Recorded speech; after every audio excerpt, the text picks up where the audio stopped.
Hi ಎಲ್ಲೋ ನಮಸ್ಕಾರ friends. ನಾನಿವತ್ತು morning ಟಿಫನ್ಗೆ ತುಂಬ ಕ್ವಿಕ್ಕಾಗಿ ಈಸಿಯಾಗಿ ಟೇಸ್ಟಿಯಾಗಿರೋ ಟೊಮೆಟೊ ಅವಲಕ್ಕಿ ಚಿತ್ರಾನ್ನ ರೆಸಿಪಿನ ತೋರಿಸ್ತಿದ್ದೀನಿ. ಮತ್ತು ಇದನ್ನ ಮಾಡೋಕ್ಕೆ ಬೇಕಾಗಿರೋ ಸಾಮಗ್ರಿಗಳು ಏನೇನು ಅಂತ ನೋಡೋಣ ಬನ್ನಿ. ವಿಡಿಯೋನ ಕೊನೆವರೆಗೂ ಸ್ಕಿಪ್ ಮಾಡದೆ ನೋಡಿ ಮತ್ತು ನನ್ನ ಚಾನಲ್ಗೆ ಸಬ್ಸ್ಕ್ರೈಬ್ ಆಗೋದನ್ನು ಮಾತ್ರ ಮರಿಬೇಡಿ. ಸೊ ನಾನಿಲ್ಲಿ ಚಿಕ್ಕದಾದ 5ರಿಂದ 6 ಟೊಮೆಟೊನ ಚಿಕ್ಕದಾಗಿ ಕಟ್ ಮಾಡಿ ಇಟ್ಕೊಂಡಿದ್ದೀನಿ. ಮತ್ತು ಮೀಡಿಯಮ್ ಈರುಳ್ಳಿ 3ರಿಂದ 4 ಗೆಡ್ಡೆನ ಕಟ್ ಮಾಡಿದ್ದೀನಿ. ಅದರಲ್ಲಿ ಒಂದು ಈರುಳ್ಳಿನ ಉದ್ದುದ್ದ ಕಟ್ ಮಾಡ್ಕೊಳ್ಳಿ, ಬಾಕಿ ಈರುಳ್ಳಿನ ಚಿಕ್ಕದಾಗಿ ಕಟ್ ಮಾಡಿ ಇಟ್ಕೊಳ್ಳಿ. ನೆಕ್ಸ್ಟು ಒಗ್ಗರಣೆಗೆ ಕರಿಬೇವು 4ರಿಂದ 5 ಹಸಿಮೆಣ್ಸಿನ್ಕಾಯಿ, ಒಣಮೆಣ್ಸಿನ್ಕಾಯಿ 2, ಬ್ಯಾಡಗಿ ಮೆಣಸಿನ ತೊಗೊಂಡಿದ್ದೀನಿ ನಾನು. ಖಾರ ಎಷ್ಟು ಬೇಕಾದ್ರೂ ನೋಡಿ ಮೆಣಸಿನ್ಕಾಯಿನ ಹಾಕ್ಕೊಳ್ಳಿ. ಮತ್ತು ಬೆಳ್ಳುಳ್ಳಿ ನಾನು 4ರಿಂದ 5 ಎಸಳೆನ ತೊಗೊಂಡಿದ್ದೀನಿ. ಮತ್ತು ಕಲರ್ಗೆ ಅರಿಶಿನ ಪುಡಿ ತೊಗೊಂಡಿದ್ದೀನಿ, ಅಡುಗೆ ಅರಿಶಿನ. ಮತ್ತು ಕಡಲೆಬೇಳೆ 2 ಸ್ಪೂನು, ಕಡಲೆ ಬೀಜ 4ರಿಂದ 5 ಸ್ಪೂನ್ ತೊಗೊಂಡಿದ್ದೀನಿ. ಸೊ ಮಧ್ಯೆ ಮಧ್ಯೆ ಸಿಗ್ತಾ ಇದ್ರೆ ಚೆನ್ನಾಗಿರುತ್ತಲ್ವ, ಅದಕ್ಕೋಸ್ಕರ. ಮತ್ತು ಸಾಸಿವೆ, ಒಗ್ಗರಣೆಗೆ ಎಣ್ಣೆ ಎಷ್ಟು ಬೇಕು ಅಂದರೆ ನಿಮಗೆ ಎಷ್ಟು ಕ್ವಾಂಟಿಟಿ ಮಾಡ್ತೀರ ಅದನ್ನು ನೋಡಿಕೊಂಡು ಎಣ್ಣೆನ ಹಾಕ್ಕೊಳ್ಳಿ. ನಾನಿಲ್ಲಿ 4ರಿಂದ 5 ಸ್ಪೂನ್ ತೊಗೊಂಡಿದ್ದೀನಿ. ಮತ್ತು ನಾನಿಲ್ಲಿ ಅವಲಕ್ಕಿನ ಅರ್ಧ kgಗಿಂತ ಒಂದು ಇಡೀ ಕಮ್ಮಿಯಾಗಿ ತೊಗೊಂಡಿದ್ದೀನಿ. ಮತ್ತು ಇದನ್ನು ನೀಟಾಗಿ ಕ್ಲೀನ್ ಮಾಡಿಟ್ಕೊಂಡು ಸ್ವಲ್ಪ ಒಂದು 5 ನಿಮಿಷ ನೀರಲ್ಲಿ ಚೆನ್ನಾಗಿ ತೊಳ್ಕೊಂಡು ನೆನೆಸಿಟ್ಕೊಬೇಕು. ನೋಡಿ, ನೆನೆಸ್ಬಿಟ್ಟು ಆಮೇಲೆ ಇದನ್ನು ನೀಟಾಗಿ ನೀರೆಲ್ಲನೂ ತೆಗಿಬೇಕು. ಅದರಲ್ಲಿ ತುಂಬ ಹೊತ್ತು ನೆನೆಸಿದ್ರೆ ಚಿತ್ರಾನ್ನ ಬಂದು ಮುದ್ದೆ ಥರ ಆಗುತ್ತೆ. ಸೊ ಅದನ್ನ ನೋಡಿಕೊಂಡು ಬೇಗ ನೀರನ್ನು ತೆಗಿಬೇಕು. ಸ್ಟವ್ ಮೇಲೆ ಪಾತ್ರೆ ಇಟ್ಬಿಟ್ಟು ಅದಕ್ಕೆ ತಗೊಂಡಿದ್ವಲ್ಲ ನಾವು ಆಗಲೇ ಆ ಕ್ವಾಂಟಿಟಿ ಎಣ್ಣೆನ ಹಾಕ್ಕೊತಾ ಇದ್ದೀನಿ.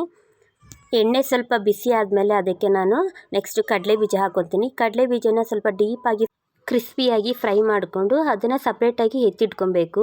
ಸೊ ಲಾಸ್ಟಲ್ಲಿ ನಾವು ಇದನ್ನು ಹಾಕಿದ್ರೆ ಮಧ್ಯೆ ಸಿಗುವಾಗ ತಿನ್ನೋಕ್ಕೆ ಚೆನ್ನಾಗಿರುತ್ತೆ. ಅದಕ್ಕೋಸ್ಕರ ಮೊದಲೇ ಹಾಕಿಬಿಟ್ರೆ ಅದು ಒಂಥರ ಸಾಫ್ಟ್ ಆಗಿಬಿಡ್ತದೆ, ಮೆತ್ತಗಾಗ್ಬಿಡ್ತದೆ. ಆ ಕಾರಣಕ್ಕೋಸ್ಕರ ಅದನ್ನು ನಾನು ಫ್ರೈ ಮಾಡಿಕೊಂಡು ನೆಕ್ಸ್ಟು ಒಂದು ಪ್ಲೇಟ್ಗೆ ಎತ್ತಿಟ್ಕೊತೀನಿ. ನೋಡಿ, ಅದ್ರ ಕಲರ್ ಈ ರೀತಿ ಚೇಂಜ್ ಆಗಬೇಕು. ಇವಾಗ ನಾನು ಅದನ್ನು ಸಪ್ರೇಟಾಗಿ ಎತ್ತಿಟ್ಕೊಂಡಿದ್ದೀನಿ. ಅದೇ ಎಣ್ಣೆಗೆ, ಕಾದಿರೋ ಎಣ್ಣೆಗೆ ನಾನೀಗ ಕಡಲೆಬೇಳೆ ತೊಗೊಂಡಿದ್ನಲ್ಲ, ಕಡಲೆಬೇಳೆ ಹಾಕ್ತೀನಿ. ಮತ್ತು ಸಾಸಿವೆನ ಹಾಕಿಬಿಟ್ಟು ಅದು ಚಿಟಪಟ ಅಂತ ಸಿಡಿಬೇಕು. ಜೊತೆಗೆ ಕಡಲೆಬೇಳೆ ಕೂಡ ಜೊತೆಯಲ್ಲೇ ಫ್ರೈ ಆಗಬೇಕು. ಅದರ ಕಲರು ಚೇಂಜ್ ಆಗೋವರೆಗೂ ಸ್ವಲ್ಪ ಫ್ರೈ ಮಾಡ್ಕೊಳ್ಳಿ. ಈ ರೀತಿ ಸ್ವಲ್ಪ ಫ್ರೈ ಆದಮೇಲೆ ಅದಕ್ಕೆ ಹಸಿಮೆಣ್ಸಿಕಾಯಿ, ಬ್ಯಾಡಗಿ ಮೆಣಸಿನ ಹಾಕ್ಕೊತಾ ಇದ್ದೀನಿ. ಮತ್ತು ಜಜ್ಜಿಟ್ಕೊಂಡಿರೋ ಬೆಳ್ಳುಳ್ಳಿ, ಮತ್ತು ಅದಕ್ಕೆ ಕರಿಬೇವು ಸೊಪ್ಪು ಕೂಡ ಹಾಕಿ ಡೀಪಾಗಿ ಅದನ್ನು ನೀಟಾಗಿ ಕಲರ್ ಚೇಂಜ್ ಆಗೋವರೆಗೂ ಫ್ರೈ ಮಾಡ್ಕೊಳ್ಳಿ. ಅದರದ್ದು ಹಸಿ ವಾಸನೆ ಎಲ್ಲ ಹೋಗಬೇಕು. ಸೊ ಇದ್ರ ಕಲರ್ ಎಲ್ಲ ಚೇಂಜ್ ಆಗಿ ಹಸಿ ವಾಸನೆ ಹೋಗೋವರೆಗೂ ಇದನ್ನು ನೀಟಾಗಿ ಫ್ರೈ ಮಾಡ್ಕೊಳ್ಳಿ. ನಿಜವಾಗ್ಲೂ ಫ್ರೆಂಡ್ಸ್, ಈ ತಿಂಡಿ ತಿನ್ನೋಕ್ಕೆ ಮಾತ್ರ ತುಂಬ ಅಂದರೆ ತುಂಬ ರುಚಿಯಾಗಿರುತ್ತೆ. ಕ್ವಿಕ್ಕಾಗಿ ಮಾಡ್ಕೊಬೋದು ನಾವು. ಮತ್ತು ಇದಕ್ಕೆ ನಾನು ಈರುಳ್ಳಿ ಕಟ್ ಮಾಡಿ ಇಟ್ಕೊಂಡಿದ್ದಂತಹ ಈರುಳ್ಳಿನ ಹಾಕ್ಕೊಂಡು ಅದು ಕೂಡ ಹೊಂಬಣ್ಣ ಬರೋವರೆಗೂ ಫ್ರೈ ಮಾಡ್ಕೊಬೇಕು. ಸೊ ಅದ್ರ ಕಲರ್ ಎಲ್ಲ ಚೇಂಜ್ ಆಗಬೇಕು. ಸೊ ಇದೆಲ್ಲ ನೀಟಾಗಿ ಫ್ರೈ ಆದಮೇಲೆ ನೋಡಿ ಈ ರೀತಿ ಕಾಣಿಸ್ತಾ ಇದೆ. ಇದಕ್ಕೆ ನಾನು ಕಟ್ ಮಾಡಿ ಇಟ್ಕೊಂಡಿದ್ದಂತಹ ಟೊಮೆಟೊ ಹಣ್ಣನ್ನು ಹಾಕ್ಕೊತಾ ಇದ್ದೀನಿ. ಅದನ್ನು ಕೂಡ ಡೀಪಾಗಿ ಫ್ರೈ ಮಾಡಬೇಕು.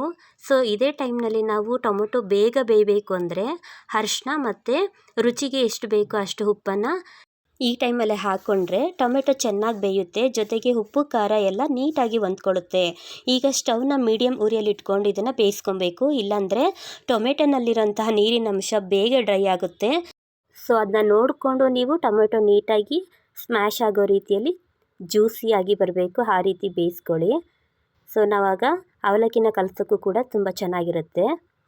ಮೀಡಿಯಮ್ ಉರಿಯಲ್ಲಿ ಈ ರೀತಿ ಟೊಮೊಟೊ ಎಲ್ಲ ಚೆನ್ನಾಗಿ ಬೆಂದು ಗೊಜ್ಜು ಟೈಪ್ ಆಗಿರುತ್ತಲ್ಲ, ಈ ಗೊಜ್ಜಿಗೆ ನಾವು ಆಲ್ರೆಡಿ ತೊಳೆದು ಇಟ್ಕೊಂಡಿದ್ದಂತಹ ಅವಲಕ್ಕಿನ ಸೇರಿಸೋಣ.